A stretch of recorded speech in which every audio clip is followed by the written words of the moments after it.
Buenas noches a todos, bienvenidos a nuestra sesión habitual de los martes en Logia Blavatsky. Continuamos con nuestro estudio del libro La clave de la teosofía. Vamos por el capítulo 9, Kamaloka y Devachan.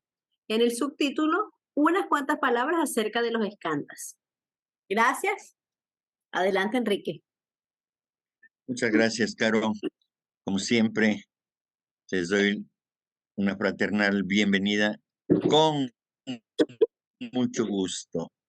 Vamos a continuar con nuestro estudio. Bien, continuando con este tema de los eskandas, la pregunta es, pero si en el Devachan se ve el espíritu libre de la materia, ¿por qué no posee la completa sabiduría? Y la respuesta es, ¿por qué? Según ya os dije, el ego está, por decirlo así, unido al recuerdo de su última encarnación. Así es que si reflexionáis acerca de lo que ya os he dicho y enlazáis todos los hechos, veréis que el estado devachánico no es un estado de omnisciencia, sino una continuación trascendente de la vida personal que acaba de concluir. Es el descanso del alma después de las penas de la vida. Es decir, en el estado de bachánico no se puede tener la completa sabiduría por el hecho de que aún no se ha alcanzado ese nivel de conciencia. Es decir, no tenemos aún esa conexión directa, plena, absoluta con el Atma, es decir, con el espíritu en el hombre, el espíritu divino en el hombre. Entonces, esa es la razón. El omnisciente es el que tiene todo el conocimiento acerca de la vida. Y ciertamente que podemos estar en Devachan, aún desde este plano, tener ese estado de conciencia y pues no tener todo ese conocimiento, no tener la totalidad del conocimiento. ¿Sí? Igualmente, cuando se está en Devachan desencarnado también, pues es lo mismo.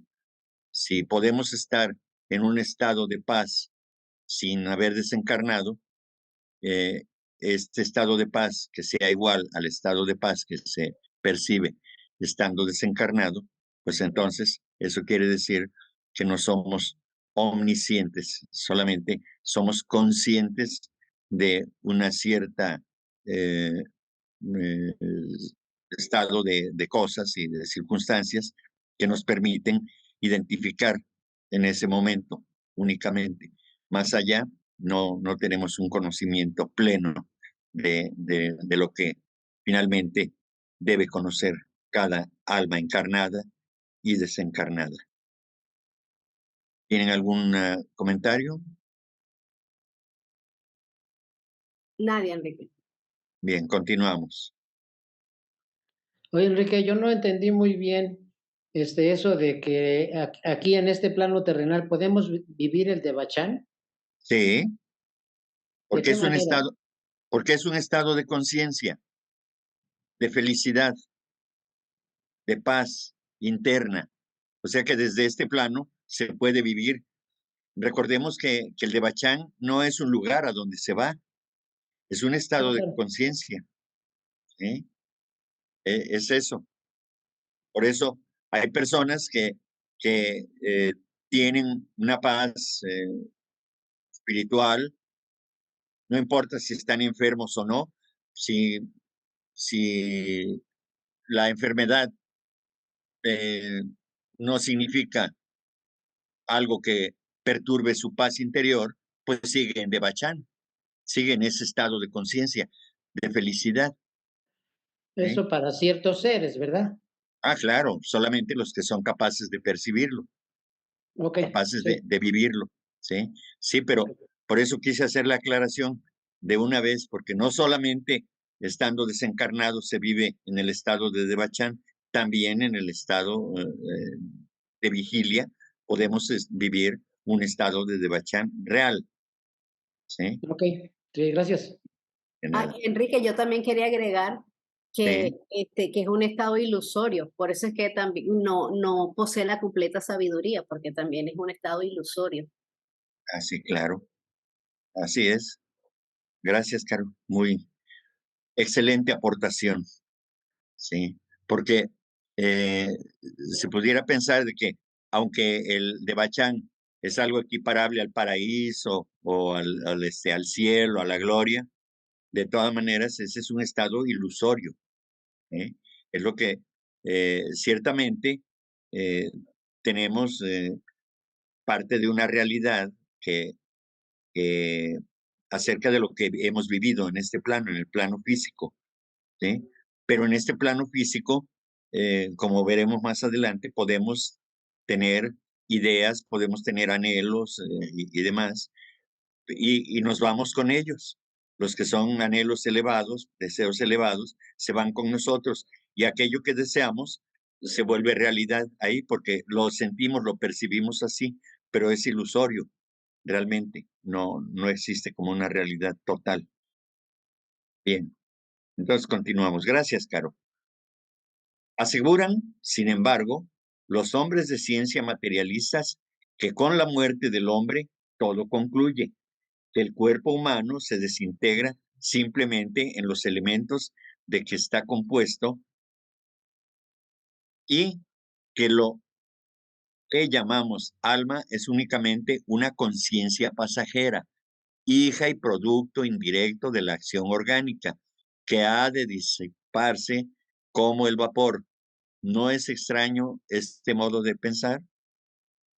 No lo creo tal, diciendo que la propia conciencia muere con el cuerpo. Desde su punto de vista, solo emiten una profecía inconsciente, porque desde el momento en que están firmemente convencidos de su aserción, es decir, de su dicho, de lo que aseguran, no hay para ellos supervivencia posible. No hay reglas sin excepción.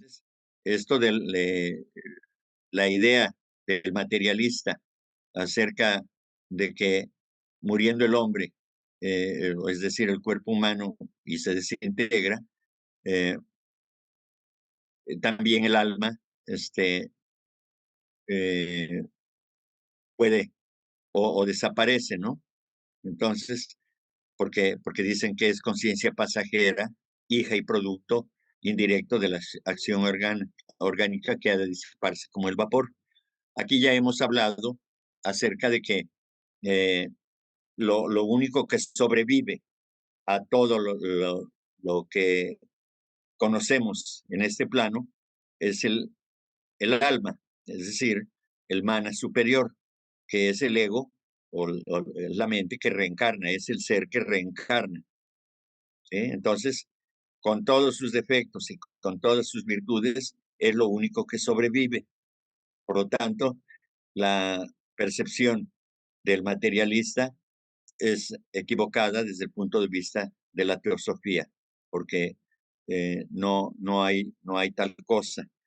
Incluso eh, hay personas que cuando muere, entre comillas, un familiar, cuando desencarna, eh, de manera implícita, creen en que va a seguir vivo como alma, no como cuerpo, porque dicen, qué bueno que ya mi familiar ya se fue, ya va a estar con Dios, ¿verdad? Entonces, esa idea es la idea de que sigue vivo, ¿verdad? Y entonces eh, debemos erradicar ya de nuestro vocabulario la palabra muerte, como la entendemos ahora, porque solamente es que el cuerpo físico se desintegra y no es que muera, simplemente da eh, vida, se genera una multiplicidad de vidas,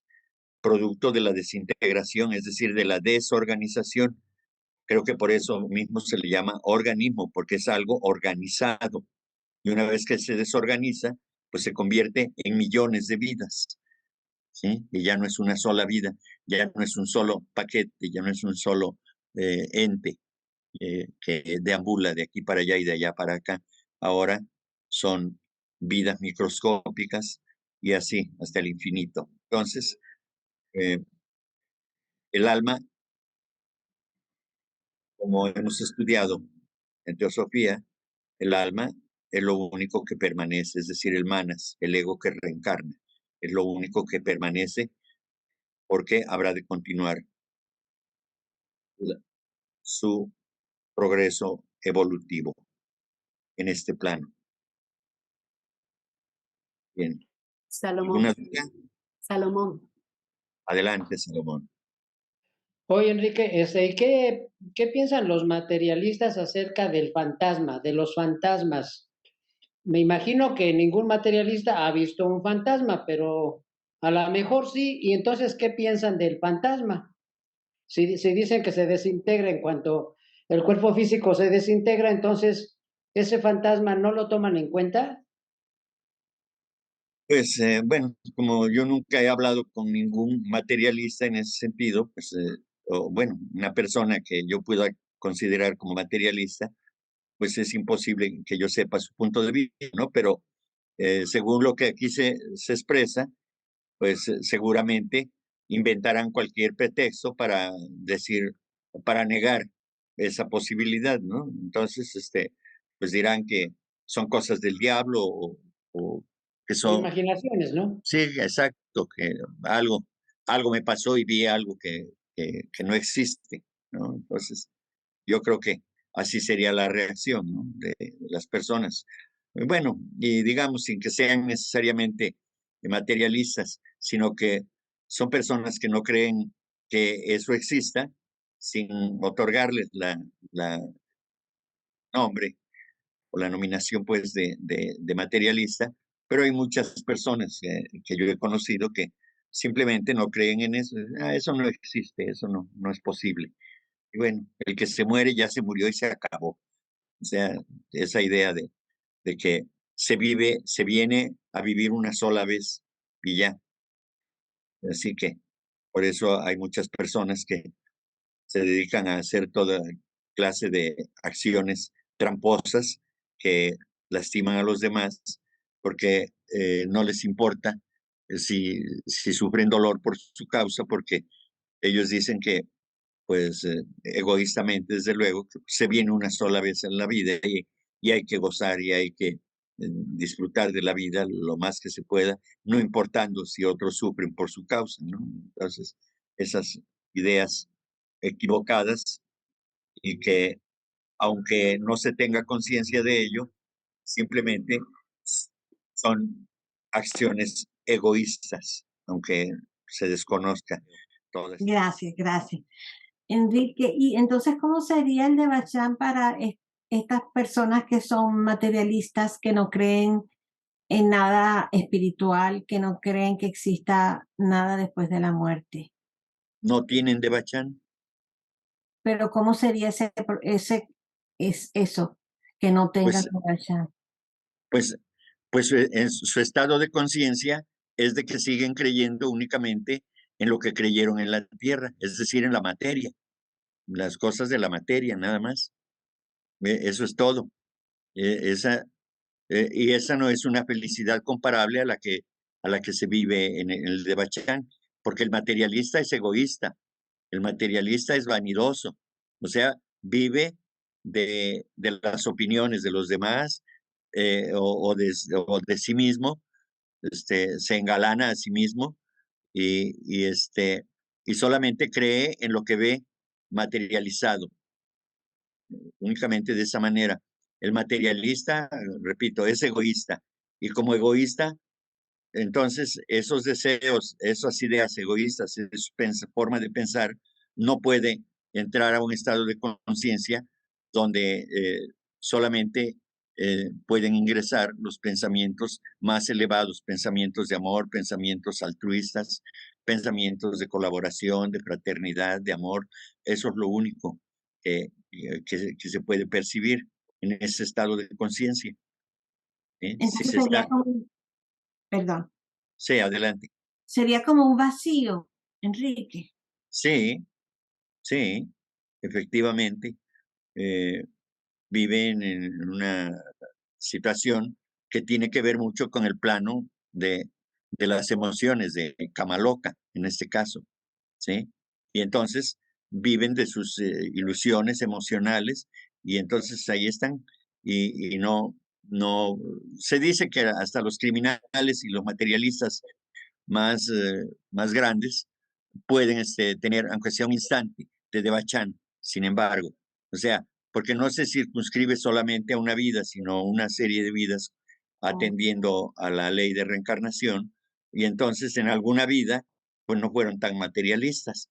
Y entonces tienen derecho a disfrutar de eso que en algún momento lograron sembrar o idear como algo elevado, porque su pensamiento fue altruista, sus acciones fueron altruistas en algún momento y entonces esos sentimientos altruistas pues se quedan. Entonces, no un materialista, por muy materialista que sea, siente amor por sus hijos, por su madre, por sus seres queridos. Y aunque sea de manera inconsciente, de todas maneras lo expresa, lo siente, lo percibe y lo practica. Entonces, no hay ni el más terrible criminal deja de tener su Devachan, su cielo, su gloria, su paraíso, aunque sea un instante. Sí, esto es así. Gracias, Enriquito, quedó muy De nada. claro. Gracias, gracias. A ti, Diana. Continuamos entonces. Y a lo mejor, y creo que aquí vamos a hablar de eso más ampliamente, yo creo. De la conciencia post-mortem y post-natum.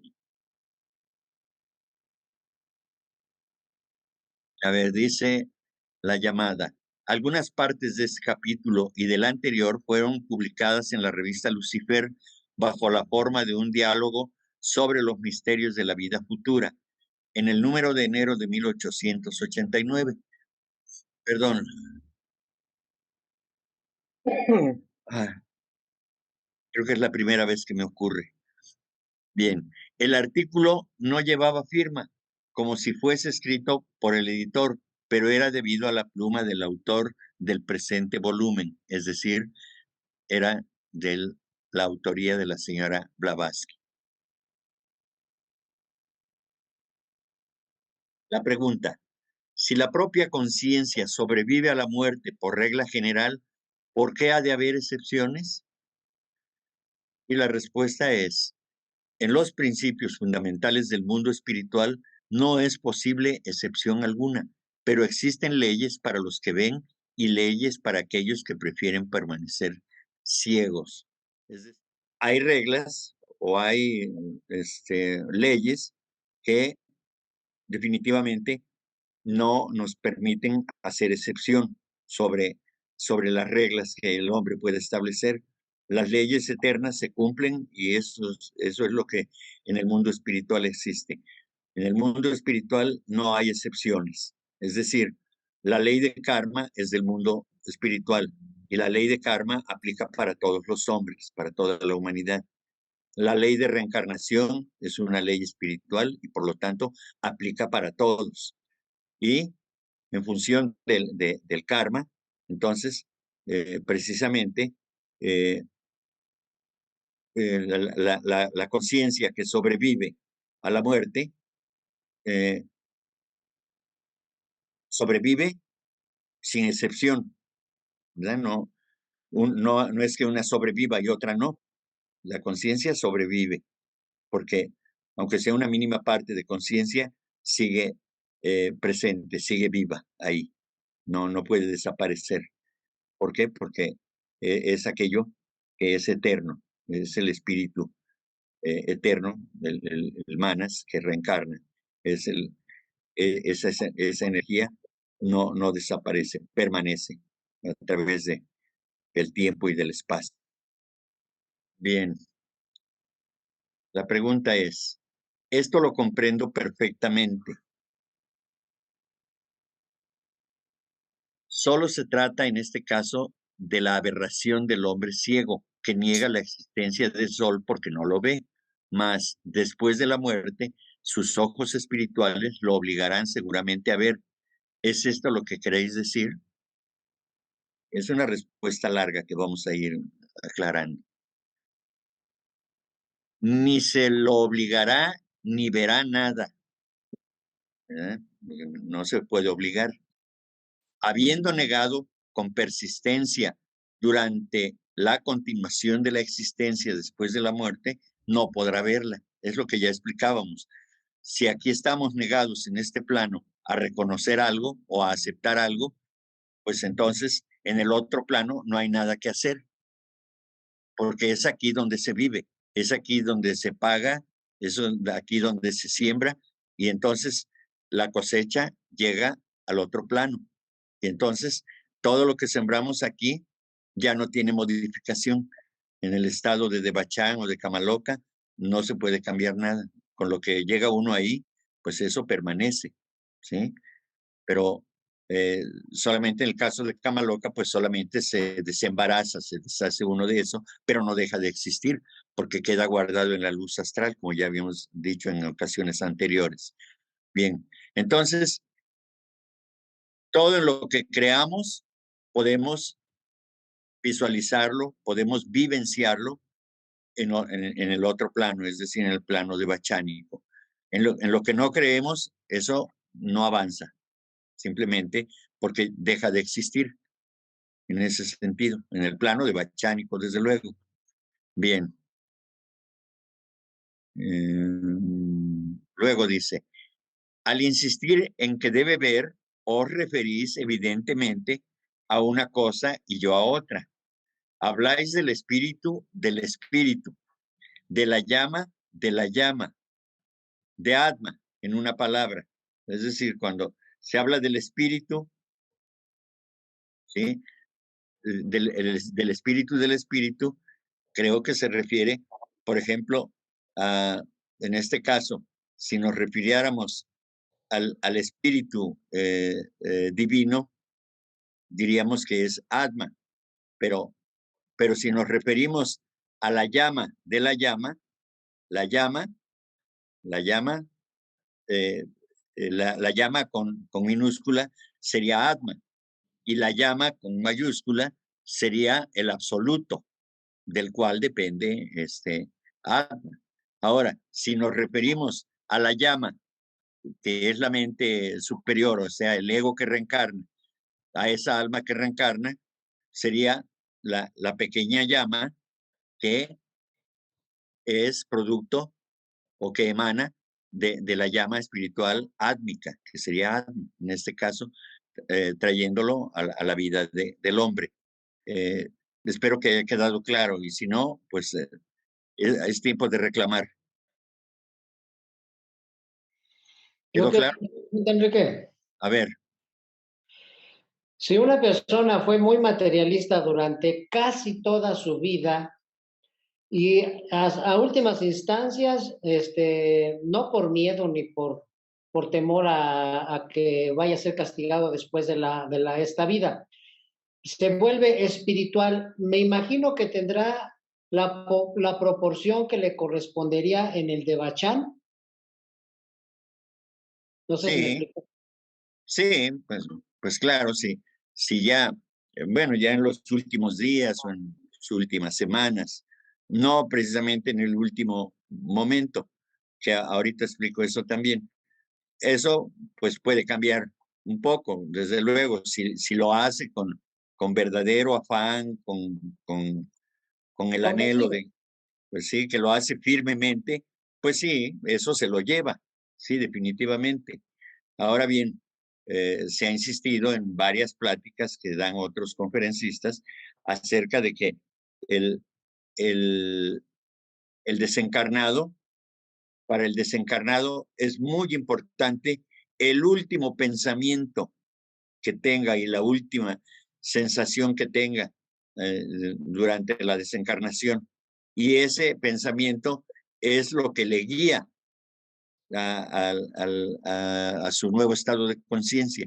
Es decir, que si una persona se va enojada, se va con deseos de venganza, entonces ese pensamiento, ese sentimiento le va a guiar. Lo más seguro es que se establezca mucho tiempo en el Kama Loka hasta que se acabe esa energía.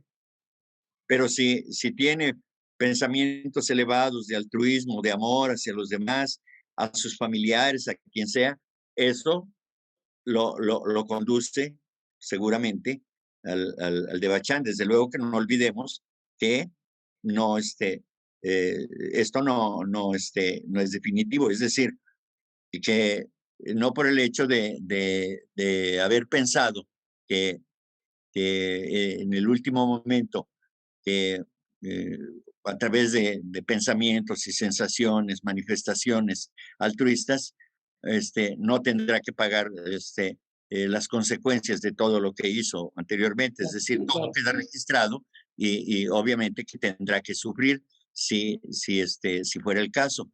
Pero si no tiene por qué sufrir, entonces va directo a Devachan. Pero en términos generales, la humanidad, casi diría por completo, pues tiene que pasar por estados de sufrimiento en el Kama Loka y ya después tendrá su Devachan, tendrá su paraíso, su cielo, su gloria. Ajá. Sí, gracias, Enrique. Sí, bien. Entonces, volviendo a lo de la llama y el espíritu, ¿sí? El espíritu puede ser el espíritu humano, ¿sí? O sea, también el alma individual que es manas, ¿sí? Y el espíritu más elevado que está en el hombre es Atma, en este caso, como lo aclara aquí la propia declaración, ¿no? Bien, entonces, dice que no debe confundirse precisamente con el alma humana, es decir, con manas, sino que Atma es Atma y eso es lo que está por encima de la posibilidad de tratar de ubicar o confundir a manas con el alma, que es el espíritu divino en el hombre, ¿verdad? Y manas solamente es el alma humana, el alma individual en este caso. ¿Sí? Bien. Dice seguidamente, veo que no me comprendéis. Trataré de explicarme con toda la claridad posible. El punto capital que encierra vuestra pregunta es saber si tratándose de un materialista completo es posible la pérdida de la propia conciencia y propia percepción después de la muerte. ¿No es esto? Y yo contesto, es posible, porque creyendo firmemente en nuestra doctrina esotérica, que habla del periodo post-mortem o intervalo entre dos vidas o nacimientos, como de un estado simplemente transitorio, digo, aunque el intervalo entre dos actos del drama ilusorio de la vida dure 1 año o 1.000.000 de ellos, puede ese estado post-mortem, sin quebrantar en nada la ley fundamental, ser precisamente el mismo que el de un hombre en estado de síncope profundo. Es decir, es un estado de adormecimiento, ¿sí? De inconsciencia. En ese sentido, ¿sí? Un hombre que está en estado de síncope no tiene conciencia de lo que le está pasando, ¿verdad? Porque perdió la conciencia. Entonces, esto es lo que ocurre con los materialistas, ¿verdad? Un materialista completo, ¿sí? Entonces, como ya habíamos explicado anteriormente, pues sí, no tiene conciencia de una vida de felicidad, de dicha inefable. Simplemente queda adormecido en su cascarón, en su cubierta, que no le permite percibir más allá de lo que logró realizar, sentir, percibir en esta vida, en este plano. Pero puesto que acabáis de decir que las leyes fundamentales del estado post-mortem no admiten excepciones, ¿cómo puede ser esto? No digo que admita excepción alguna, mas la ley espiritual de continuidad solo se aplica a las cosas verdaderamente reales. Es decir, aquello que es real, como el amor, como el altruismo, esas cosas que están relacionadas con lo que es elevado, eso sí persiste, sobrevive. Para aquel que ha leído y comprendido el Mundakya Upanishad y el Vedanta Sara, estas son escrituras, tanto de la Vedanta, de la corriente de la Vedanta, como de los Upanishads. El Mundakya Upanishad es de los primeros escritos sobre la vida espiritual. Bien, todo esto resulta muy claro desde ese punto de vista, una vez comprendido todo esto. Aún diré más. Basta comprender el significado de Buddhi y el dualismo de Manas para comprender claramente por qué puede el materialista perder la propia conciencia después de la muerte.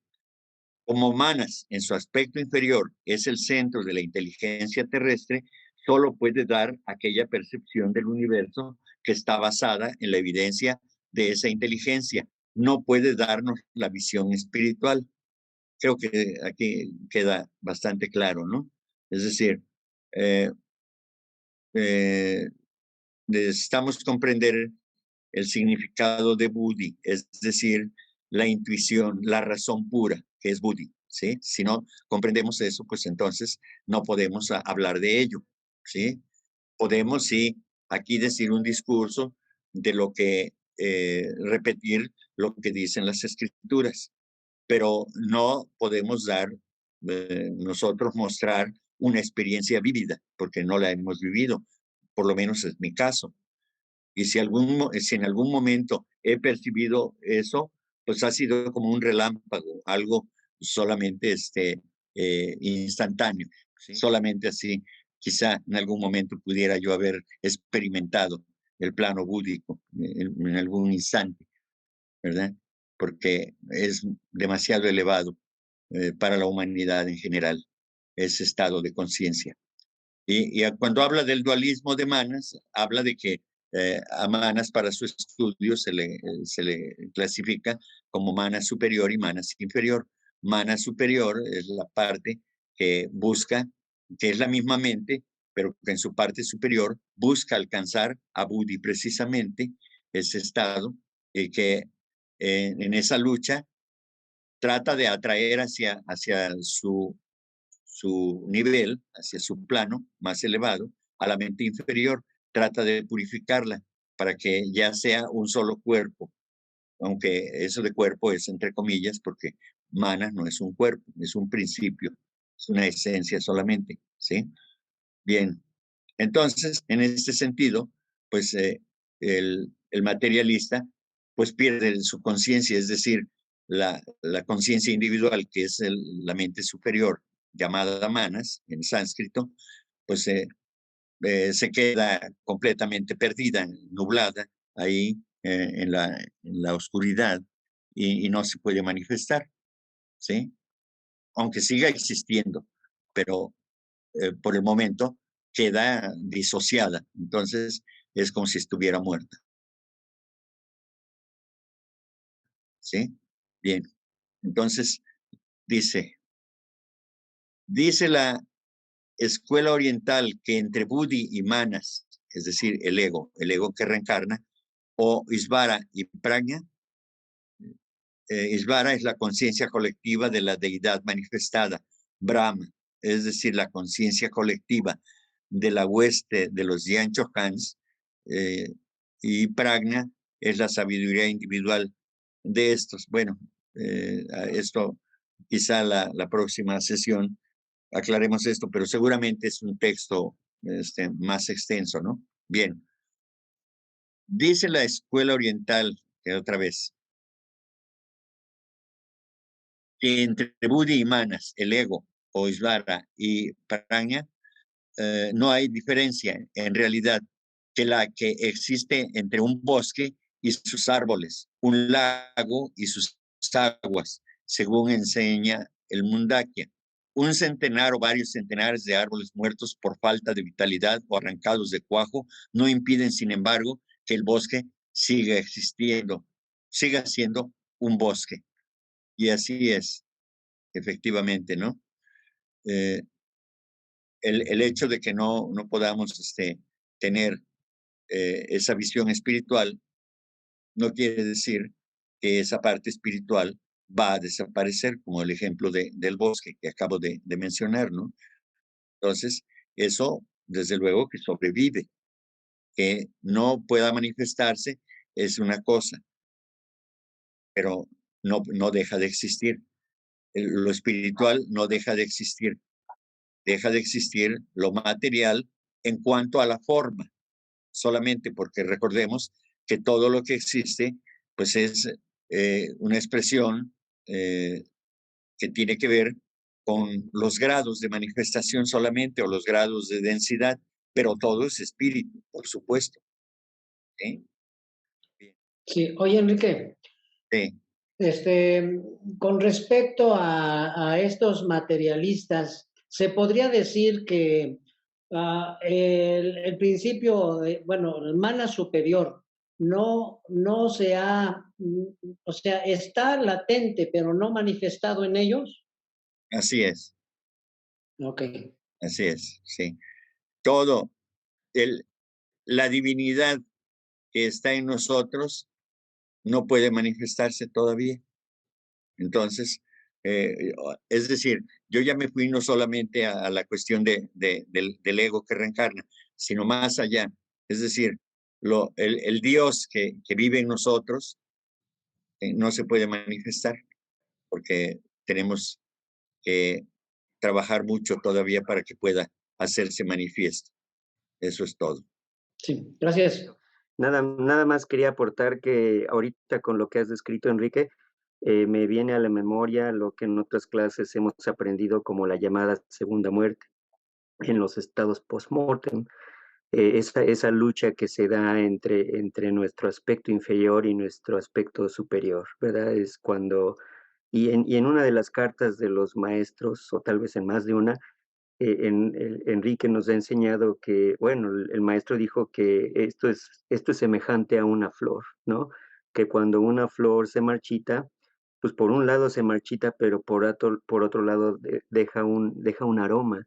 Entonces hace una analogía de qué es lo que se va de Bachán y qué es lo que se queda en el Kamaloka y eventualmente se extingue. Y decía que lo que se va al de Bachán es como aroma, como buque de la flor, que es lo más hermoso, lo más sublime, lo más elevado, y es así, ¿no? Entonces, por ejemplo, en un materialista, vamos a suponer el caso de un materialista que no tiene muchas aspiraciones espirituales, que no reforzó muchos pensamientos y acciones en su vida, en este plano, que tienen que ver con el amor, con el altruismo, como lo has dicho, pues en teoría cuando llegue ese momento de desencarnar y luego en la segunda muerte, pues va a tener muy poquito que se vaya al de Bachán. Eh, Creo que en teoría no sería cero, ¿verdad? Pero sería más poco que alguien que sí procuró con toda intención vibrar en lo más sublime. Entonces ese aroma, ese buque de esa flor será más intenso, ¿no? Eh, es lo que me acordé ahorita que te escuchaba. Muy bien. Gracias por tan importante aportación, Ricardo. Efectivamente, ese aroma del que hablas es la parte, diremos, lo más sutil de la manifestación en este plano, y que desde luego que es con lo que se llega al plano de Bachánico. Gracias, Ricardo. ¿Quién más?